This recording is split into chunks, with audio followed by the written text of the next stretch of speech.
مریم نواز صاحبہ کو کسی نے کہا کہ ایکشن لو اور انہوں نے لے دیا. اب خواجہ آصف اس میں سے مائنس ہوتے نظر آ رہے ہیں کہ ان کے بندوں کے خلاف ایکشن لیا جا رہا ہے, وہ استعفے کی دھمکیاں دے رہے ہیں, سب کچھ ہو رہا ہے, ان کو کہا جا رہا ہے اچھا جی کچھ کر لیتے ہیں, یہ ہو جاتا ہے. تو مریم نواز صاحبہ بھی اب مقتدر حلقوں کے ساتھ ڈائریکٹ ہیں, تو اس لیے ان کو بھی پتہ ہے کہ آگے اقتدار اگر رکھنا ہے تو اس طرح ڈائریکٹ رہنا پڑے گا. اب وہ اپنے والد صاحب کے پرانے دوستوں کو بھی گھاس نہیں ڈال رہی, اور نواز شریف صاحب بھی ظاہر ہے وہ سارے فیصلوں میں ساتھ تو ہوتے ہیں. حتیٰ کہ یہ خبر بھی ہے نہیں مشر بٹ صاحب نے دی کہ خواجہ آصف نے جو ہائبرڈ نظام کی بات کی تھی, وہ بیان دیا تھا, اس میں بھی نواز شریف کی مشاورت یا ان کی اجازت سے تھا. اب بھی جو بات کرتے ہیں نواز شریف کی اجازت سے کرتے ہیں. تو کہیں ظاہر ہے یہ تو نہیں نواز شریف کے جی مریم کو چھوڑ کے کھڑے ہو جائیں گے, وہ موجے بھی ساتھ لے رہے ہیں, لیکن تھوڑا تھوڑا وہ کہیں پھٹنے کی بھی کوشش کرتے ہیں. اس کا حوالہ بھی دیا ہے صدیق جان نے کہ جی کئی لوگ کہتے ہیں جی میاں صاحب کسی بھی وقت پھٹ سکتے ہیں.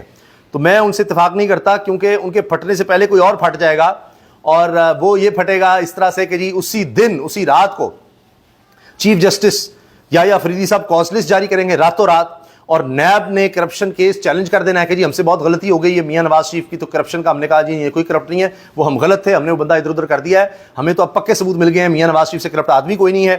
اسی وقت جسٹس امین الدین صاحب صبح 9 بجے عدالت تک آئیں گے اور 10:15 بجے تک آرڈر آ جائے گا, اور نیب جا کر میاں صاحب کو گرفتار بھی کر لے گا. تو میاں صاحب کے پھٹنے سے پہلے پتہ نہیں کیا کیا پھٹ جائے گا. تو میاں صاحب نے کوئی نہیں پھٹنا وغیرہ, یہ سب ملاقاتیں اور یہ ایسے ہی ہو رہی ہیں, یہ سب چیزیں ایسے ہی چلتی جانی ہیں.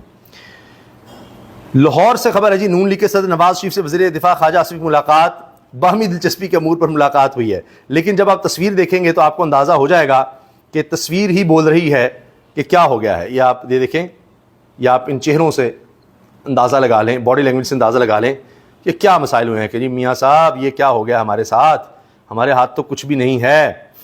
اقتدار ہونے کے باوجود اقتدار کے مزے بھی لے رہے ہیں اور منہ بھی لٹکا کر بیٹھے ہوئے ہیں. اچھا جی یہ دیکھیں جی, آج اسپیکر صاحب بڑے خوش تھے. اسپیکر ریاض صادق نے الیکشن کمیشن کی جانب سے نااہل کیے گئے ارکان کے بارے میں ایوان کو آگاہ کر دیا. عمر ایوب, جمشید دستی, احمد چٹھا, صاحبزادہ حامد رضا, زرتاج گل, رائے حسن نواز, رائے حیدر علی اور عبداللطیف چترالی ان میں شامل ہیں. انہوں نے کہا جی یہ فارغ ہو گئے ہیں, تو اب یہاں پر جلدی جلدی الیکشن کرانے ہیں, جلدی جلدی اپنے لوگ لانے ہیں. یہ جی خبر آ رہی ہے پی ٹی آئی کی پارلیمانی پارٹی کی شیرافضل مروت کی پارٹی میں واپسی پر مشاورت. پارٹی موقف عمران خان کے سامنے رکھیں گے. شیرافضل مروت کو خاموش رہنے کی درخواست کر دی گئی, جس پر انہوں نے کہا کہ میرے خلاف بیان نہ دیں تو میں بھی خاموش ہو جاؤں گا, یہ وہ کہہ رہے ہیں.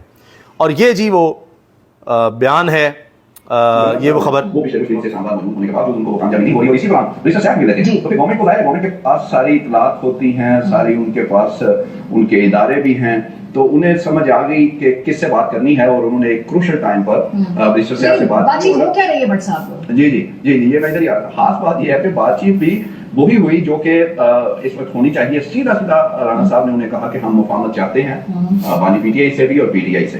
تو اس پر انہوں نے لیکن ایک شرط 2-3 شرطیں رکھی, اور یہ کنفرم ہے ہماری, یہ دونوں سائڈ سے کنفرم ہے. ٹھیک ہے. شرط انہوں نے پہلے یہ رکھی کہ ہمارا نہیں مشر بٹ صاحب ویسی کنفرم خبریں دیتے ہیں. آپ کہہ رہے ہیں کہ میں نے دونوں سائڈ سے کنفرم کی ہے خبر, یعنی نون لیگ کی سائڈ سے بھی پی ٹی آئی کی سائڈ سے بھی, دونوں سائڈ سے. رانا ثناء اللہ نے کہا ہے کہ جی ہم مفاہمت کے لیے تیار ہیں, ہم ساری چیزیں کرنے کو تیار ہیں. شرط اب سنیے کیا ہے. سے بات کرنی ہے تو پھر آپ نے اسٹیبلشمنٹ سے یہ نہیں کہنا کہ آپ کی کوئی ویلیو نہیں ہے, ہم تو ادھر بات کریں گے. تو پہلے یہ آپ کنفرم کریں اور تسلی کر لیں. دوسرا انہوں نے کہا کہ صلح جو ہے وہ ہمارے سے صرف نہیں, یعنی نون لیگ سے نہیں, پیپلز پارٹی سے بھی کرنی ہوگی. تو اس صلح کا مراد یہی ہے کہ پھر وہ جو باہر آ کے یہ نہیں کہنا میں چھوڑوں گا لیگ, اور ظاہر ہے گورنمنٹ پھر جو کہ پی ٹی آئی کا یہ مطالبہ بھی ہے کہ بہت ساری جگہوں پہ بہت سارے کیسز میں اگر حکومت پیچھے ہٹے تو وہ انہیں عدالتوں سے ضمانت یا کوئی رہائی کا وہ بندوبست ہو سکتا ہے. یہ دیکھ لیں آپ. اب اس سے کیا مراد ہے کہ ایک طرف یہ کہا جا رہا ہے عمران خان کو رہا کر دیا جائے گا, ہم سے بات چیت کر لیں, اور نون لیگ چاہتی ہے ہم سے بات کریں, پھر یہ نہ کہیں کہ جی اصل تو اسٹیبلشمنٹ ہے فلاں ہے ہمارے ساتھ کریں, پھر پیپلز پارٹی کے ساتھ کریں.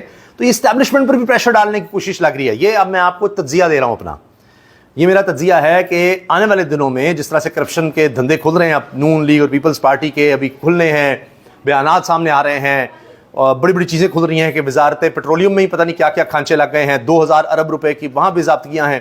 تو بہت کچھ ابھی ہونا ہے. پھر یہ خبریں آ رہی ہیں کہ بیوروکریٹ سب باہر بھاگنے کی تیاریوں میں ہیں, کیونکہ ان سے جو کام لیا تحریک انصاف کے خلاف ان کو سمجھ آ گئی بس تحریک انصاف کے خلاف ہم نے رہنا ہے, جس بھی ڈپارٹمنٹ میں ہم ہیں باقی ہم کام کرتے رہیں. یہ مثالیں دی جا رہی ہیں کہ جی جو 5-5 ہزار کے نوٹ لیتا تھا اس نے پھر کہا نہیں ڈالرز میں دو, باہر پیمنٹ کرو.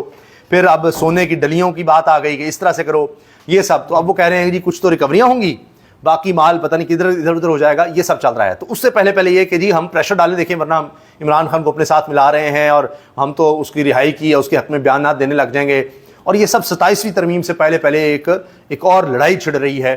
تو اسٹیبلشمنٹ اپنی جگہ اور یہ جو موجودہ پیپلز پارٹی نون لیگ اتحاد ہے اپنی جگہ، وہ ملک ریاض والا سین بھی، تو آل از ناٹ ویل، سب ٹھیک نہیں ہے. تو اب اس لیے بھی یہ ذرا ری الائنمنٹ ہو رہی ہے، اور ایک دفعہ پھر اس میں عمران خان کا کردار کلیدی ہے کہ کیا وہ اجازت دیتے ہیں نون لیگ پیپلز پارٹی سے بات کرنے کی، اور اس طرح سے یہاں پر ایک پریشر بنایا جائے اور بلڈ کیا جائے، اور اسٹیبلشمنٹ جو ہے اس کو کہا جائے دیکھیں جی ہم تو پھر عمران خان کے ساتھ، یا ہم تو ایک ڈیل اس کے ساتھ چلا لیں گے کہ ہمیں وہ بس کچھ نہ کہے. تو باقی آپ نمٹتے رہیے گا، بیچ میں سے سائڈ پہ ہو جائیں گے تو ہم سے نہ ہاتھ اٹھائیے گا. تو چیزیں آنے والے دنوں میں بڑی تیزی سے بدل سکتی ہیں. جو بھی ہوگا اس بارے میں آپ کو آگاہ رکھیں گے. اللہ حافظ.